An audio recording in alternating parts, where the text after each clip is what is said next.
Senior सहाफ़ी और तजियाकार हामिद मीर के मुताबिक कॉलम का उन्वान था खान साहब का फैज़। ये कॉलम 28 नवंबर 2022 को रोजनामा जंग में शाया हुआ। इस कॉलम की इशाअत से सिर्फ 2 दिन पहले इमरान खान बड़े धूम धड़के से जंगी तराने बजाते हुए रावलपिंडी आए थे।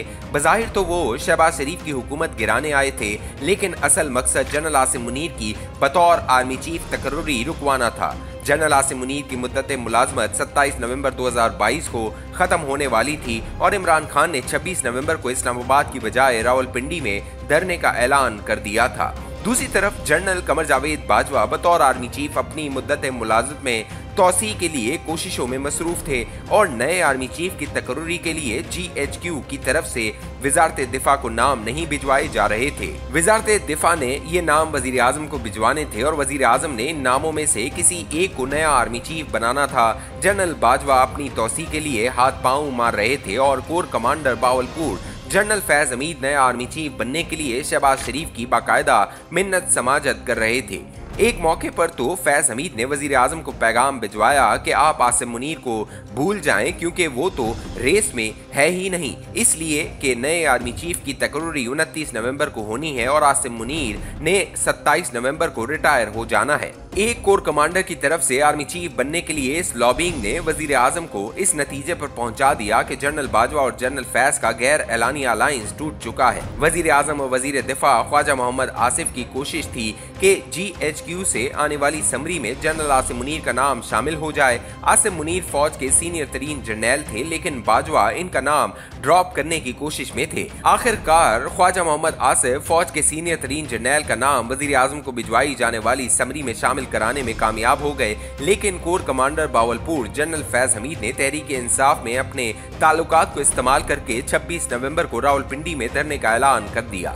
इमरान खान को पैगाम भिजवाया गया कि आसिम मुनीर का नाम लेकर इनकी मुखालफत करो। इस मौके पर वजीर आजम शहबाज शरीफ ने एक मास्टर स्ट्रोक खेला। जब इन्हें मार्शल लॉ की धमकी दी गई तो उन्होंने नवाज शरीफ के मशवरे से 26 नवंबर से कबल ही नए आर्मी चीफ के तकर्रुरी के ऐलान का फैसला कर लिया। शहबाज शरीफ ने 24 नवंबर को जनरल आसिम मुनीर की बतौर आर्मी चीफ तकर्रुरी का ऐलान किया तो फैज हमीद सदमे से अपनी कुर्सी पर गिर गए। इमरान खान को पैगाम पहुंचाया गया कि सदर आरिफ अलवी के जरिए आसिम मुनीर के नाम को मुस्तरद कर दिया जाए। आरिफ अलवी इस्लामाबाद से लाहौर पहुंचे। इमरान खान को खदशा था कि अगर तहरीक इंसाफ ने नए आर्मी चीफ के तकर्रुरी में रुकावट बनने की कोशिश की तो फैज हमीद आर्मी चीफ नहीं बनेगा, बल्कि जनरल बाजवा सूरत हाल का फायदा उठाकर मार्शल लॉ लगाएगा। लिहाजा इमरान खान ने बादल नाख्वास्ता आसिम मुनीर की तकर्रुरी पर रजामंदी का इजहार कर दिया। ये रजामंदी कोई आईनी जरूरत नहीं थी, लेकिन आरिफ अलवी ने इमरान खान को सलाह मशवरे में शामिल करके दरअसल तहरीक इंसाफ और फौज में महाजराई खत्म करने की कोशिश की। वजीर आजम के पास जो समरी आई थी, इसमें पहले नंबर पर आसिम मुनीर थे, वो आर्मी चीफ बन गए। दूसरे नंबर पर साहिर शमशाद मिर्जा थे,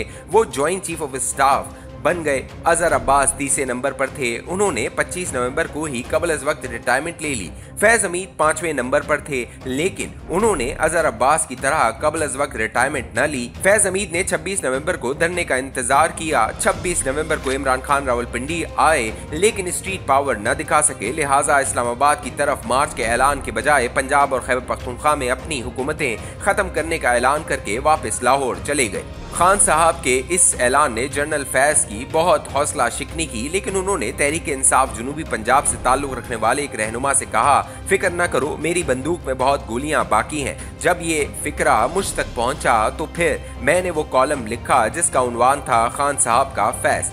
28 नवंबर 2022 के इस कॉलम में एक शेर भी लिखा, मकामे फैज कोई राह में जचा ही नहीं, जो कोई यार से निकले तो सोएदार चले। उस वक्त मुझे अंदाजा नहीं था फैज साहब दूसरों को सोएदार तक पहुंचाने की कोशिश में खुद ही इस मकाम तक पहुंच जाएंगे। इमरान खान की तरफ से 2 सूबों की असम्बलियां तहलील करने के ऐलान के बाद फैज हमीद कई दिन तक सियासी बहरान में मजीद शिद्दत पैदा होने का इंतजार करते रहे। इनका ख्याल था कि लोग सड़कों पर निकल आएंगे और शहबाज शरीफ के साथ साथ जनरल आसिम मुनीर को भी इस्तीफा देना पड़ेगा, लेकिन हमेशा की तरह इनकी ये ख्वाहिश पूरी न हुई, क्योंकि इनकी अक्सर ख्वाहिशात इनके कद से बहुत बड़ी होती थी। लिहाजा उन्होंने टूटे हुए दिल के साथ 8 दिसंबर 2022 को कबल अज वक्त रिटायरमेंट ले ली। जनरल फैज के साथ मेरा कोई जाती अनात नहीं था और न कोई जायदाद का झगड़ा। 2017 में में वो ISI के DG काउंटर इंटेलिजेंस बने तो सबसे पहले हमारे सहाफी दोस्त अरशद शरीफ ने नाम लेकर सोशल मीडिया पर इनको चैलेंज किया तो पता चला कि मौसूफ ने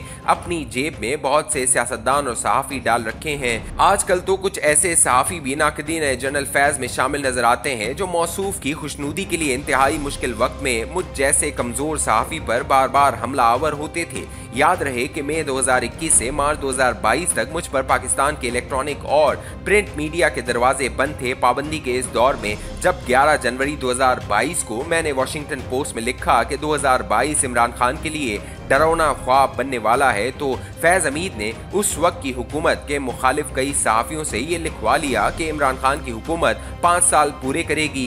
फैज साहब के इन्हीं कमालात का सुराग लगाते लगाते मैं सियासत व सहाफत के कुछ ऐसे चेहरों को पहचान गया जो बज़ाहिर इमरान खान के तो शदीद मुखालफत थे, लेकिन इनका रिमोट कंट्रोल फैज हमीद के पास था। अगर फैज हमीद का कच्चा चट्टा सामने आ गया तो बहुत से इमरान खान के मुखालिफ नाम नेहाद जमहूरियत पसंद भी बेनकाब हो सकते हैं। इसलिए इन जमहूरियत पसंदों की कोशिश है कि फैज हमीद के बतौर DG ISI मुलाजमत के दौर में सरगर्मियों की ज्यादा छानबीन न हो। याद रखिएगा, एहतसाब तो पूरे का पूरा करना पड़ेगा, वगरना जो फैज को बचाने की कोशिश करेगा वो भी सुएदार तक पहुंचेगा।